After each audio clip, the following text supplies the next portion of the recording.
I saw a video that a conservative influencer by the name of Jeffrey Mead posted on X in a response to Sneeko, where he claims that a terrorist is only someone who intentionally targets civilians for political or religious reasons, and he's using that definition to argue that the US government can't be considered a terrorist actor.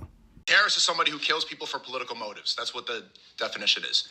Somebody who kills someone for religious or political motives. Is that not America? Two things.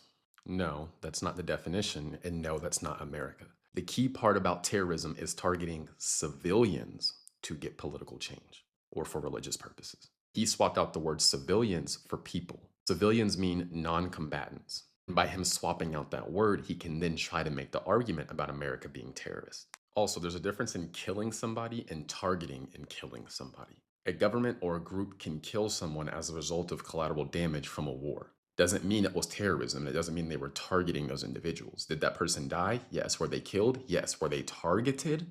No. So terrorism is violence against civilians or non-combatants for political, ideological, or religious purposes. Without this distinction being made, you can essentially call any group terrorist. So just to be clear, terrorism is not just defined by killing. It's defined by target selection and intent. That is very key.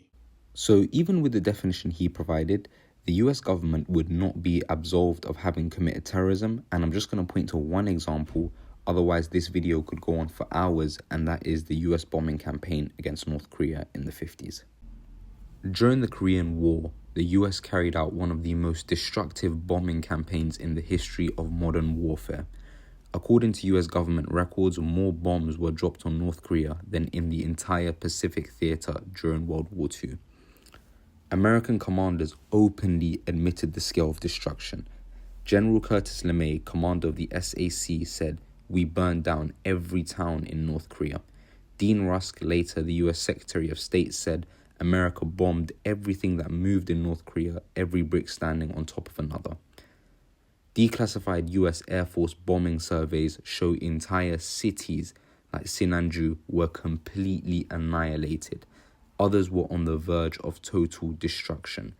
The devastation was so widespread that US pilots reported having no targets left and would literally drop their remaining bombs into the ocean on their flights home. North Korea today is considered one of the most heavily bombed societies in recorded history, surpassed only by Laos, Vietnam, and Cambodia, all of which were also bombed extensively by the United States.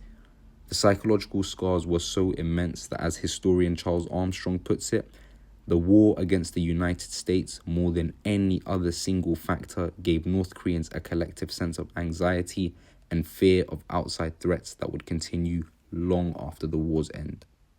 Naturally, because of how broad and indiscriminate this bombing campaign was, the overwhelming majority of those killed were civilians and non-combatants. This was not a highly selective, carefully targeted military operation that minimized collateral damage. Based on US military records, academic research, Korean sources, and the words of American officials themselves, this was a broad campaign that completely devastated civilian populations. The only argument you can maybe make against what I just described as not being terrorism, and that's if you're playing really dumb, is to say that the US didn't explicitly declare civilians as the target, and therefore the intent somehow wasn't there. But if you rely on that, then you'd have to accept that exact same defense used by groups you do label as terrorists, such as Hamas, who also insist that civilians aren't their intended targets and that civilian deaths are collateral. So either the standard applies consistently or it doesn't apply whatsoever.